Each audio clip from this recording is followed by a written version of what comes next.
les feux ici ils blaguent pas. Hein.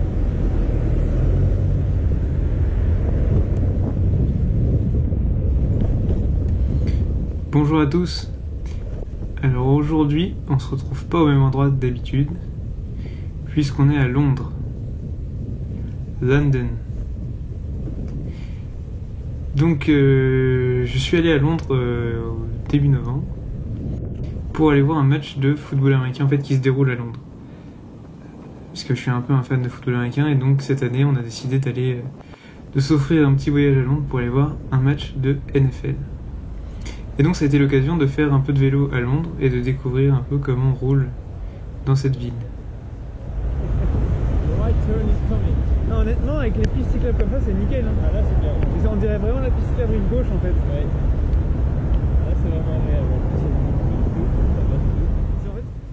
Et donc c'était la première fois que je roulais en Angleterre, la première fois que je roulais à gauche.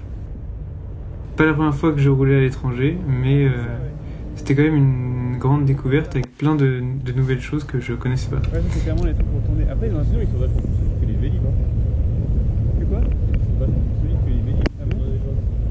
Je sais pas, je roule quasiment jamais en Vélib.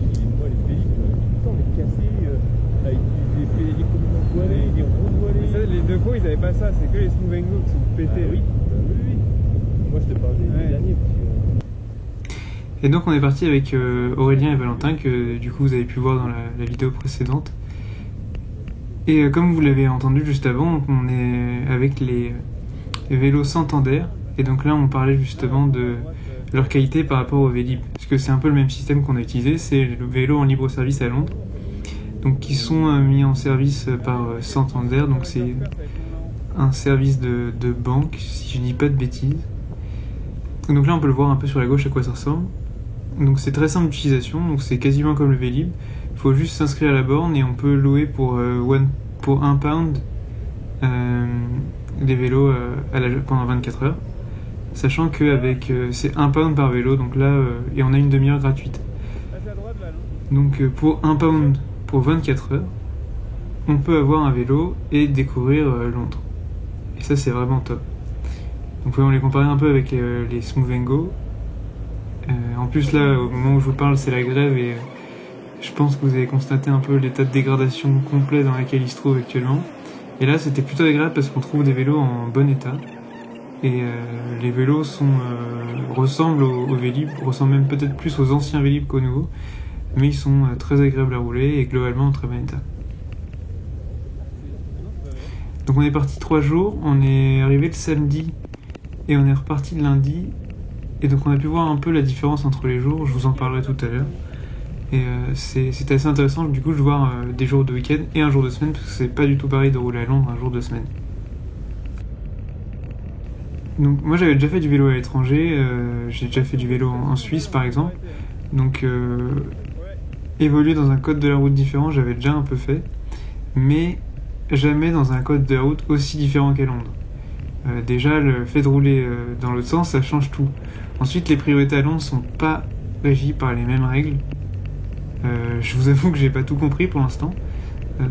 J'y suis allé comme un novice. En fait, je me suis pas du tout renseigné avant. Et donc, je me suis dit, de toute façon, on va voir, je vais rouler, je vais faire un peu comme font les autres et on va se débrouiller.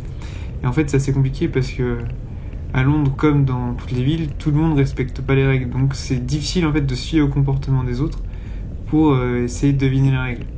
Donc, on essaye de comprendre, mais c'est pas toujours évident. Et ce qui m'a le plus marqué avec ce voyage à Londres et donc cette première expérience pour rouler à gauche, c'est que je me suis retrouvé un peu comme un cycliste novice en fait.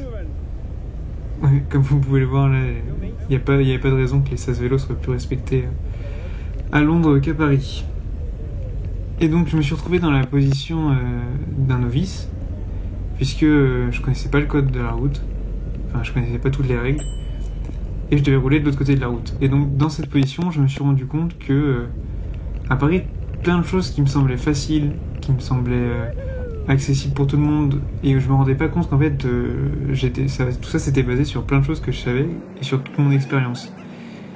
Et ça m'a fait tout bizarre en fait de me retrouver et de me dire par exemple on doit aller là-bas, c'est loin, je sais pas si on peut aller aussi loin à vélo parce que c'est un peu compliqué, Donc plein de choses comme ça en me disant attends, là il va falloir tourner à droite, mais comment je fais pour tourner à droite? Parce que quand on tourne à droite, on doit traverser toutes les voies. Et ça, les premières fois, ça fait super bizarre. Parce que quand on est en France, juste le truc le plus simple, c'est qu'on fait notre contrôle direct en regardant sur notre gauche pour voir si les voitures arrivent. Ici, il faut le faire à droite. Et ça, c'est complètement contre-intuitif au début. Et on a tendance toujours à se tourner à gauche. Et en fait, on se rend compte qu'on voit rien, quoi. Et c'est vrai qu'il faut un peu tout réapprendre. Ça revient assez vite, mais au début, surtout quand on est un cycliste ultra régulier, c'est tout bizarre, quoi. Moi, je me sentais vraiment bizarre et j'étais pas rassuré au début. Bon, après, on s'y fait. On devient à l'aise assez rapidement. Mais je me suis rendu compte un peu du coup de ce que vivaient les autres qui commençaient le vélo à Paris. Et je me suis rendu compte que ça faisait un peu flipper. Comme par exemple ce dépassement par ce camion. Et ça m'a permis de me rendre compte aussi que des aménagements cyclables que je trouvais assez corrects à Paris, comme une bande cyclable, comme une piste cyclable classique, pas forcément hyper bien indiquée, à Paris ça me dérange pas du tout. Mais à Londres, en fait, je me suis rendu compte que comme je connaissais pas bien les règles, il fallait que l'aménagement soit ultra clair. Parce que sinon on sait pas si on a le droit de le prendre, on sait pas où est-ce qu'on a le droit d'aller, on sait pas où est-ce que le truc commence, où est-ce que le truc s'arrête, si le truc s'arrête, est-ce que ça veut dire que j'ai pas le droit d'aller là? Et donc tout ça fait qu'on est dans une grande confusion et que c'est hyper compliqué. Et donc je me suis rendu compte que ce que j'avais dit un peu sur Twitter quand je suis revenu, c'est qu'un bon aménagement pour Jeannot à Paris, ce sera peut-être un très mauvais aménagement pour Jeannot à Londres. Et je pense que quand on conçoit un aménagement, celui qu'il faut écouter en fait c'est Jeannot de Londres, parce que c'est lui qui a le plus de mal à faire du vélo et c'est lui qui doit être favorisé dans les aménagements. Jeannot de Paris, il peut faire du vélo sur la route, il n'y a pas de souci. Mais là à Londres, dans le type d'utilisation que j'en avais, j'aurais bien aimé avoir des aménagements super, des aménagements clairs, où je puisse comprendre les règles rapidement. Parce que c'est vrai que c'est pas évident. Et surtout qu'on n'a pas envie de passer pour l'imbécile qui connaît pas, qui fait n'importe quoi. Moi je suis quand même quelqu'un qui aime bien respecter le code de la route. Et c'est hyper frustrant de pas être sûr de la règle et donc d'avoir l'impression de faire des bêtises un peu tout le temps, quoi. En dehors de ça, une fois qu'on a passé le cap de l'appréhension et qu'on devient à l'aise, puis en fait ces difficultés-là, on se rend compte que c'est pas des vraies difficultés et puis que c'est tellement agréable en fait et tellement efficace de se déplacer en vélo dans une ville comme Londres que on peut. C'est vraiment le meilleur choix, quoi. On s'est déplacé un peu en métro aussi, on s'est déplacé beaucoup à pied et on s'est rendu compte qu'à vélo on va quand même tellement plus vite, surtout dans une ville un peu grande comme Londres, et on voit tellement plus de choses que dans le métro. Là justement c'est l'occasion de voir un peu à quoi ressemble une station Santander, je crois que ça s'appelle Santander Bikes ou City Bikes, je sais plus exactement, mais je pense que si vous recherchez Santander Bikes vous allez trouver. Et donc ça s'accroche et ça se décroche exactement comme un Vélib.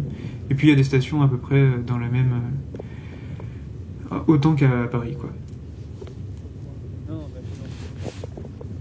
Et donc là les moments que je vous ai filmés, le début c'était le samedi, et là on est... Pardon, c'était le dimanche. Non, je recommence, je vais y arriver. Ce qu'on a vu au début c'était le samedi. Et maintenant on est... Non, j'ai encore dit une connerie. Voilà, en plus je suis grossier. Pardon, tout a été filmé le lundi. J'hésite à recommencer tellement j'ai dit de bêtises. Bon, tout a été filmé le lundi. Tout à l'heure c'était le lundi matin. Et là on est le lundi après-midi. Donc là on vient de manger, de déjeuner avec un super fish and chips que on a mangé juste là à droite, vous pouvez voir, c'est ici qu'on a déjeuné. Super adresse, donc à Shorts Garden si vous cherchez. Et donc là on se dirige vers Hyde Park parce qu'on voulait aller un peu visiter ce grand parc. Et donc on s'est dit qu'on allait faire, c'était un peu plus loin, ça devait être à 6-7 km. On n'avait pas fait encore ça devait être une de nos plus longues sorties à vélo. Et donc on allait traverser une bonne partie du centre-ville de Londres et on s'est dit que ça pouvait être super cool. Donc là vous avez pu voir le piéton à gauche qui s'est arrêté parce que les règles pour les piétons à Londres je n'ai toujours pas compris tout. Parce que j'ai l'impression que les piétons n'ont jamais la priorité, à part au petit bonhomme vert. Et donc c'est hyper bizarre. Parce que, en fait, même dans les petites rues, les gens s'arrêtent pour laisser passer les voitures. Et ça fait qu'en fait, à Londres, c'est quand même très désagréable d'être piéton, parce que dès qu'on veut traverser la rue, on attend pendant hyper longtemps. Les feux piétons, j'ai jamais vu des feux aussi longs de ma vie. Il y a des feux de piétons où j'ai attendu 2 minutes, et c'est pas devenu vert, et donc j'ai traversé, quoi. Et donc mon expérience en tant que piéton à Londres, honnêtement, je comprends pas, c'est vraiment pas agréable, quoi. On est vachement mieux sur le vélo. On passe pas mal par des rues piétonnes. Je suis désolé si on n'a pas le droit, mais j'ai l'impression qu'on avait le droit. Honnêtement, là, je suis en train de suivre Google Maps. Normalement, j'ai mis que je suis à vélo, donc il me fait prendre des rues autorisées au cycle. Mais c'est vrai que j'ai pas trop compris si on avait le droit ou pas. Et vous me direz, à Paris, c'est pas clair non plus. Parce qu'on a le droit, mais sur le panneau, il y a que des piétons dessinés. Donc c'est pas clair. Et donc, comme je disais, découvrir Londres à vélo, c'est super cool. Parce qu'on peut se déplacer vite et qu'on voit tout et on découvre vraiment la ville en se déplaçant comme ça. C'est bon, on est retourné dans la... On est rebond. Ensuite, je voulais parler un peu aussi de la place du vélo à Londres par rapport à Paris. Moi, j'ai eu l'impression, au début, les jours du week-end, en fait, j'avais l'impression qu'il n'y avait pas tant de cyclistes que ça. Et que c'était assez comparable à Paris, en fait. Il y avait des aménagements comme au tout début, donc la piste cyclable que je comparais à la piste cyclable rive gauche. Il y avait des pistes cyclables à certains endroits, mais finalement, la plupart du temps, c'était comme dans Paris où il n'y avait pas grand-chose. Il y avait des doubles sens cyclables aussi, mais c'était aussi désagréable qu'à Paris de les prendre, avec toujours les taxis qui ne voulaient pas nous laisser passer, alors que clairement là j'avais compris que c'était moi qui devais passer et pas lui. Mais c'était un peu pareil. Et en fait ma grande découverte c'était le lundi soir. En fait on a pris un vélo du côté de Hyde Park pour se rendre à la gare. Et ça s'est passé ça à l'heure de pointe en fait. Il était 17h, 17h30. Et donc ça faisait quand même on a fait 25 minutes de vélo à peu près à ce moment-là. Et faire du vélo à l'heure de pointe, c'était pas du tout pareil que faire du vélo en plein milieu de l'après-midi. Parce que là, je me suis rendu compte que les vélotaffeurs de Londres, on dit les commuters, les commuteurs, c'est un truc de fou quoi. Il y en a vraiment beaucoup. Donc d'un seul coup, on a vu ça, il y a des pistes cyclables qui ont commencé à se remplir, et là c'était la folie quoi. C'est pas comme à Paris, j'ai trouvé, parce qu'à Paris je dirais qu'à Paris les cyclistes ressemblent un peu plus aux cyclistes d'Amsterdam quant aux heures de pointe, notamment maintenant là pendant cette période de grève où les gens roulent globalement pas très vite et ont un style plutôt casual pour se déplacer dans les pistes. Alors qu'à Londres, j'ai l'impression qu'il y avait beaucoup plus de gens un peu cyclosportifs, mais enfin pas vraiment cyclosportifs, mais qui allaient au travail avec un bon rythme et qui étaient super équipés. Genre des gilets, des vêtements un peu sportifs, un peu techniques. Et ça, j'ai trouvé que ça ressemblait pas du tout à Paris. Et vraiment, cette marée de cyclistes qui est descendue d'un seul coup avec toutes les lumières qui clignotaient dans tous les sens, c'était vraiment impressionnant.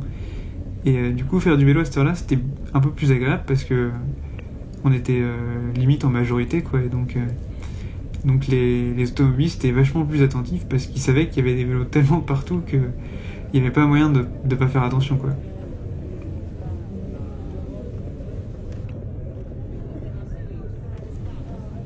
Donc là, on est toujours en train de se déplacer entre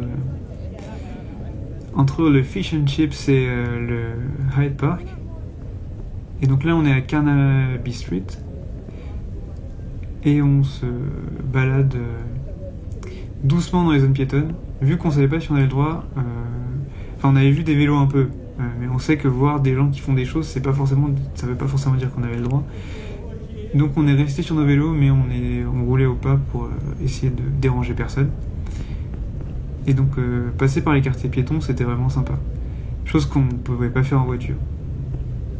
On n'a pas du tout essayé de conduire de voiture ou de prendre de taxi à Londres. Ça a pas l'air d'être une expérience intéressante. Donc là vous allez pouvoir voir un peu les passages piétons. Là je crois que cette séquence, je l'ai accélérée 6 fois. Parce que ce feu, c'était 2 minutes. Et c'est beaucoup 2 minutes. Et donc vous voyez tous les piétons qui commencent à s'accumuler. Là, il n'y a aucune voiture qui passe, ils commencent à s'accumuler, ils perdent patience et ils commencent à traverser. Et c'est tout le temps comme ça. C'est tout le temps... Personne n'attend que le feu soit vert, quoi. C'est hyper bizarre. Mon expérience de piéton à Londres, vraiment, c'était pas terrible. Après, globalement, les gens se comportaient pas tellement différemment qu'à Paris. J'avais pas l'impression que les gens respectaient moins le code de la route ou respectaient plus le code de la route. Je me suis fait mettre la pression. Bah là, par exemple, vous pouvez voir à droite. Donc ça, ils font ça souvent. C'est avant que le feu devienne vert, ils commencent à avancer. Et ils n'hésitent pas à tourner dessus devant. Donc là, tourner à gauche, c'est équivalent de tourner à droite à Paris. Donc c'est du côté où il n'y a pas le conducteur. Et ça, ils ont tendance à essayer de te le faire, d'avancer un peu, de dire bah je suis devant, du coup je vais passer quoi. Et c'est hyper désagréable. Vous voyez les sas vélos, ils sont pas vraiment plus respectés, mais comme ils sont plus grands, même si ils sont un peu empiétés dessus, ben il reste de la place. Et donc je disais, je me suis fait mettre la pression à un moment. On descendait du London Bridge. Et donc on avait un peu de vitesse à ce moment-là.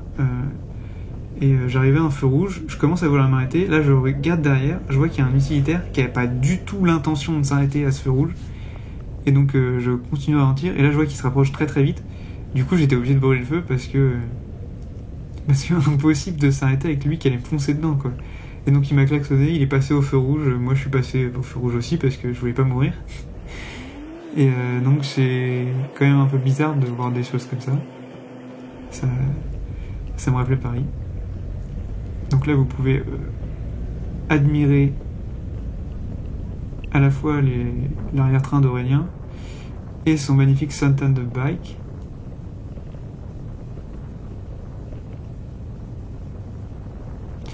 Donc là on commence à se rapprocher de Hyde Park.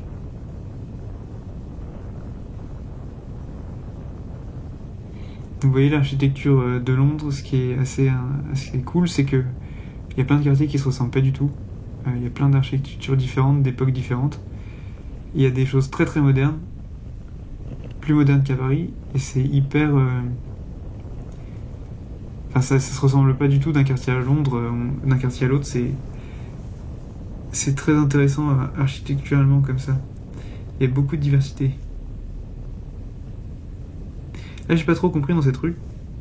Je sais pas si vous remarquez comme moi, il y a tous les gens qui sont garés du mauvais côté. Donc, vous voyez, tous les gens sont dans le sont le sens européen, enfin le sens français à droite, et à gauche ils sont dans l'autre sens. Donc je sais pas si c'est une coutume, parce qu'en France c'est interdit normalement de faire ça. Donc je comprenais pas trop. Voilà, on arrive à Hyde Park. Là on va tourner à gauche avant de garer notre vélo pour aller faire notre balade à pied dans Hyde Park. Et donc ça va être le moment pour moi de vous laisser.